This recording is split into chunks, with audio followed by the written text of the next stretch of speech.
Power sector में निवेश करना आजकल एक पहेली जैसा हो गया है। एक तरफ है पुरानी भरोसेमंद कंपनियां और दूसरी तरफ है भविष्य की सोलर और विंड एनर्जी वाली कंपनियां। सवाल ये है कि एक निवेशक अपना पैसा लगाए तो लगाए कहाँ?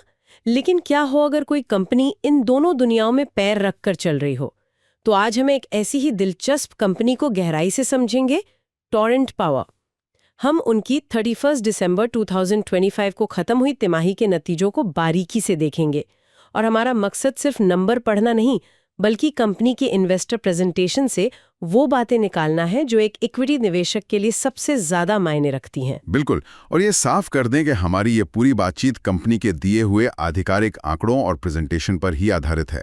हमारा काम है इन आंकड़ों के पीछे की कहानी को समझना, देखना कि कंपनी ने कैसा प्रदर्शन किया, भविष्य के क्या प्लान्स हैं और निवेशकों को किन बातों पर ध्यान देना चाहिए। तो चलिए सीधे मुद्दे पर आते हैं। सबसे पहले वो बड़े बड़े आंकड़े देख लेते हैं जो हेडलाइंस बनाते हैं। इस तिमाही में कंपनी का ऑपरेशन से रेवेन्यू रहा 6,778 करोड़ रुपए। पिछले साल इसी तिमाही में ये 6,499 करोड़ रुपए था, मतलब करीब 4% की बढ़ोतरी। यहां तक तो सब ठीक लगता है, लेकिन असली कहानी तो मुनाफे में है। टैक्स चुकाने के बाद कंपनी का मुनाफा, जिसे हम प्रॉफिट आफ्टर टैक्स कहते हैं, वो 655 करोड़ रुपए रहा, जबकि पिछले साल ये सिर्फ 489 करोड़ था। ये तो सीधे सीधे 34% का उछाल है। हाँ, और यही इस तिमाही की सबसे दिलचस्प बात है। मुझे यही समझ नहीं आ रहा, सिर्फ 4% की बिक्री बढ़त पर 34% का मुनाफा कैसे बढ़ सकता है? ये तो कुछ ज्यादा ही है। हाँ, ये अच्छी ऑपरेशनल मैनेजमेंट का नतीजा है। आपकी बात सही है, बिक्री और मुनाफे में ये जो अंतर है, यही इस तिमाही की सबसे बड़ी कहानी है। इसका मतलब है कि कंपनी की प्रॉफिटेबिलिटी, मतलब हर रुपए की बिक्री पर कमाई, वो काफी बढ़ गई है। अच्छा, तो इसकी वजह क्या है? देखिए, प्रेजेंटेशन में 3 मुख्य वजह बताई गई हैं। पहली और सबसे बड़ी वजह है उनके गैस से चलने वाले पावर प्लांट्स का शानदार प्रदर्शन। दूसरी, उनके बिजली डिस्ट्रीब्यूशन के बिजनेस ने पहले से बेहतर काम किया है। और तीसरी, रिन्यूएबल एनर्जी सेगमेंट का भी योगदान बढ़ा है। और एक और बात है, पिछले साल इसी तिमाही में कंपनी को एक वन टाइम गेन हुआ था, एक निवेश बेचने से। अगर हम उसे हटा दें तो इस तिमाही का ऑपरेशनल प्रदर्शन और भी दमदार नजर आता है। अच्छा, मतलब ये 34% की ग्रोथ असल में और भी बेहतर है। चलिए, ये तो साफ हो गया कि कंपनी ने मुनाफा कमाने में बेहतरीन काम किया है। अब जरा इन अलग अलग कारोबारों के अंदर झांक कर देखते हैं। आपने कहा कि गैस प्लांट्स ने कमाल किया। थर्मल पावर सेगमेंट में हुआ क्या है असल में? हाँ, तो प्रेजेंटेशन में एक टर्म है प्लांट लोड फैक्टर, यानी पीएलएफ। पीएलएफ मतलब एक प्लांट अपनी पूरी क्षमता का कितना इस्तेमाल कर रहा है ना? बिल्कुल।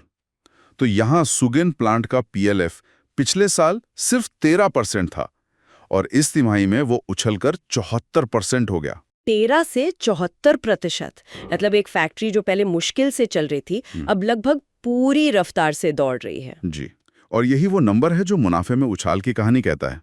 कंपनी के पास करीब 1.5 गीगावाट की गैस आधारित क्षमता है। ये उन्हें एक बहुत बड़ी ताकत देती है फ्लेक्सिबिलिटी की। जब भी देश में बिजली की डिमांड अचानक बढ़ती है तो ये गैस प्लांट्स फटाफट चालू हो जाते हैं और कंपनी इस बिजली को शॉर्ट टर्म मार्केट में ऊंचे दामों पर बेचकर मोटा मुनाफा कमाती है। ये 13% से 74% का उछाल यही दिखाता है कि उन्हें ऐसे मौके खूब मिले और उन्होंने उसका पूरा फायदा उठाया। समझ गई। तो ये उनका पुराना भरोसेमंद बिजनेस है जिसने इस तिमाही में कमाल कर दिया। अब आते हैं भविष्य के बिजनेस पर, रिन्यूएबल एनर्जी। यहाँ की तस्वीर कैसी है? मैंने देखा कि आंकड़े थोड़े मिले जुले से हैं। विंड पावर का पीएलएफ पिछले साल के 17.3% से घटकर 15.3% रह गया, लेकिन सोलर पावर का पीएलएफ 18.6% से बढ़कर 20.0% हो गया। तो यहाँ क्या हो रहा है? ये एक अच्छा सवाल है। देखिए, रिन्यूएबल एनर्जी में, खासकर विंड में, पीएलएफ का थोड़ा ऊपर नीचे होना स्वाभाविक बात है। ये पूरी तरह हवा की गति और मौसम पर निर्भर करता है। तो विंड पीएलएफ में ये मामूली गिरावट कोई बड़ी चिंता की बात नहीं है।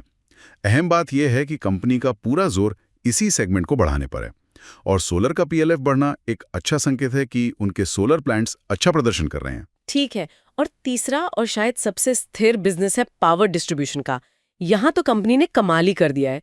टीएनडी लॉस, मतलब बिजली की बर्बादी, उसमें भारी कमी आई है। भिवंडी में ये 10.45% से घटकर 9.61% और आगरा में जो एक मुश्किल इलाका माना जाता है वहां 27.45% से घटकर 22.92% पर आ गया है। ये तो बहुत बड़ी बचत है।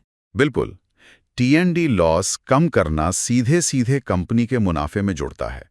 इसे ऐसे समझिए कि अगर कंपनी ने 100 यूनिट बिजली खरीदी तो पहले आगरा में सिर्फ 73 यूनिट के पैसे मिलते थे, अब 77 यूनिट के मिल रहे हैं। ये जो 4% की अतिरिक्त बिजली है, ये सीधा मुनाफा है।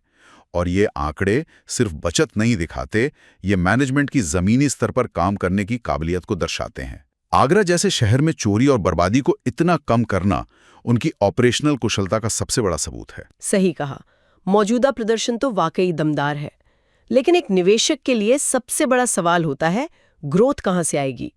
भविष्य के लिए मैनेजमेंट का क्या प्लान है? प्रेजेंटेशन में तो बहुत बड़े बड़े प्लान्स का जिक्र है।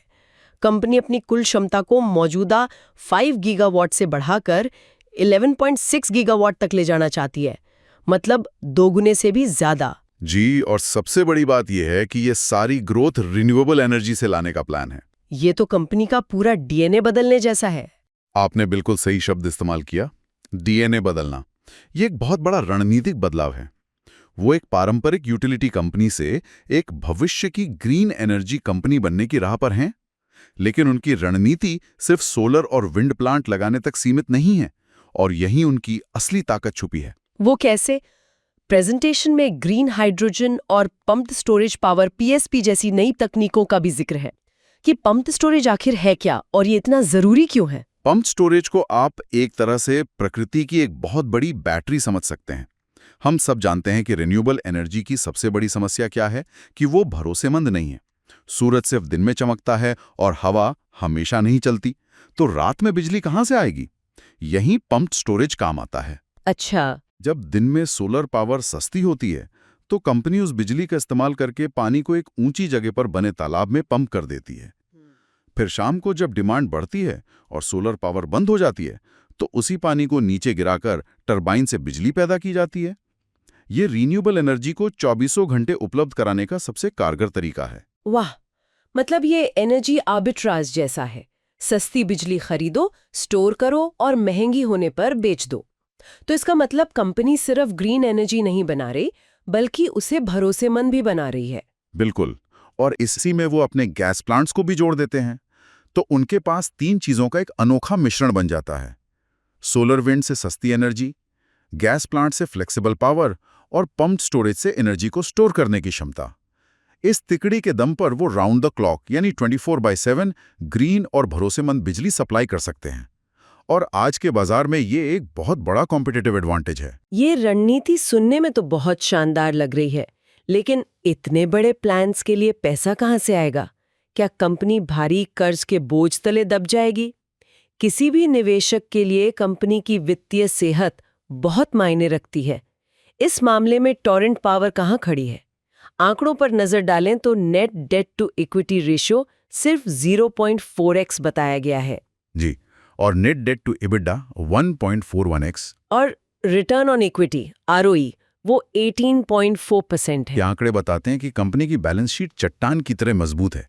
Date to equity ratio 0.4x का मतलब है कि कंपनी पर कर्ज बहुत ही कम है। ये उन्हें भविष्य की ग्रोथ के लिए आसानी से और कम ब्याज पर पैसा जुटाने की ताकत देता है। जब आप अपनी क्षमता दोगुनी करने जा रहे हो तो एक मजबूत बैलेंस शीट होना सबसे जरूरी है, और वो इनके पास है। लेकिन एक शक मेरे मन में अभी भी है। बैलेंस शीट आज मजबूत है, ये ठीक है, लेकिन जब वो 8-10,000 करोड़ के प्रोजेक्ट शुरू करेंगे तब तो कर्ज बढ़ेगा ही। क्या ये एक बड़ा जोखिम नहीं है? आपका सवाल बिल्कुल जायज है। हाँ, कर्ज बढ़ेगा, लेकिन हमें 2 बातें देखनी होंगी। पहला, उनके पास डिस्ट्रीब्यूशन का एक स्थिर बिजनेस है जो लगातार कैश पैदा करता है। ये कैश फ्लो मदद करेगा। दूसरा, उनका मौजूदा कर्ज इतना कम है कि उनके पास और कर्ज लेने की बहुत गुंजाइश है। और रही बात ROE और ROCE की, तो ये 18% और 12.7% के आंकड़े दिखाते हैं कि मैनेजमेंट अपने पास मौजूद पैसे पर बहुत अच्छा रिटर्न कमा रहा है। इससे ये भरोसा बनता है कि वो भविष्य के निवेश पर भी अच्छा रिटर्न कमा पाएंगे। तो इस पूरी बातचीत का लब्बो-लुबाब क्या है? अगर हम एक निवेशक की नज़र से देखें तो इस कंपनी में निवेश करने के पक्ष में क्या बातें हैं और कौन से बड़े जोखिम हैं? चलिए एक बुल केस और बेयर केस बनाते हैं। जरूर। बुल केस यानी तेजी के समर्थकों के लिए सबसे बड़े पॉजिटिव पॉइंट्स ये हैं। पहला, मुनाफे की जबरदस्त ग्रोथ। दूसरा, रिन्यूएबल एनर्जी में क्षमता दोगुनी करने का एक स्पष्ट रोड मैप। तीसरा, उनका अनोखा बिजनेस मॉडल, रिन्यूएबल गैस और पंप्ड स्टोरेज का मिश्रण। चौथा, बहुत मजबूत बैलेंस शीट और कम कर्ज। और पांचवां, डिस्ट्रीब्यूशन बिजनेस से मिलता हुआ स्थिर कैश फ्लो। ये तो हो गया बुल केस। ये सब बहुत आकर्षक लगता है, लेकिन सिक्के का दूसरा पहलू भी होता है। वो कौन से खतरे हैं जो इस कहानी को खराब कर सकते हैं? मतलब बेयर केस क्या है? तब कागज पर प्लान बनाना एक बात है और हजारों करोड़ के प्रोजेक्ट्स को समय पर पूरा करना बिल्कुल दूसरी। दूसरा, गैस की कीमतों पर निर्भरता। गैस प्लांट्स का मुनाफा अंतर्राष्ट्रीय बाजार में गैस की कीमतों पर बहुत निर्भर करता है। तीसरा है मौसम का जोखिम। रिन्यूएबल एनर्जी का उत्पादन पूरी तरह मौसम पर निर्भर है। और चौथा, रेगुलेटरी जोखिम। पावर सेक्टर में सरकार की नीतियों में कोई भी बदलाव सीधा असर डाल सकता है। ये एक बहुत ही संतुलित विश्लेषण है। तो इन सब बातों को ध्यान में रखते हुए ये स्टॉक किस तरह के निवेशक के लिए सबसे ज्यादा फिट बैठता है? मेरे हिसाब से ये स्टॉक उन समझदार लंबी अवधि के निवेशकों के लिए सबसे उपयुक्त है जो growth at A reasonable price यानी गार्प फिलॉसफी में विश्वास रखते हैं। मतलब आप रॉकेट जैसी तेज ग्रोथ के लिए कोई भी कीमत चुकाने को तैयार नहीं है। आप एक ऐसी कंपनी चाहते हैं जो मजबूती से बढ़ रही हो लेकिन उसका शेयर भाव अभी भी वाजिब हो, स्थिरता मिलती है और ग्रीन एनर्जी के बड़े प्लान से ग्रोथ की जबरदस्त संभावना है। ये एक हाइब्रिड प्ले है। इसे किसी भी पोर्टफोलियो में एनर्जी या इंफ्रास्ट्रक्चर सेक्टर की एक कोर होल्डिंग के तौर पर देखा जा सकता है। तो कुल मिलाकर टोरेंट पावर एक ऐसी कहानी लिख रहा है जो पारंपरिक और भविष्य की ऊर्जा का एक दिलचस्प संगम है। एक तरफ डिस्ट्रीब्यूशन का मजबूत किला, दूसरी तरफ गैस पावर का लचीला हथियार और इन सब के ऊपर रिन्यूएबल एनर्जी में ग्रोथ का विशाल आकाश। और शायद हमारे श्रोताओं के लिए सोचने वाला अंतिम सवाल यही है, क्या कंपनी अपनी इस जटिल राउंड क्लॉक पावर की रणनीति को इतने बड़े पैमाने पर सफलतापूर्वक लागू कर पाएगी?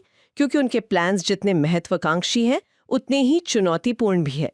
और इस एक सवाल का जवाब ही अगले 5-10 सालों में टोरेंट पावर के शेयर की कहानी लिखेगा।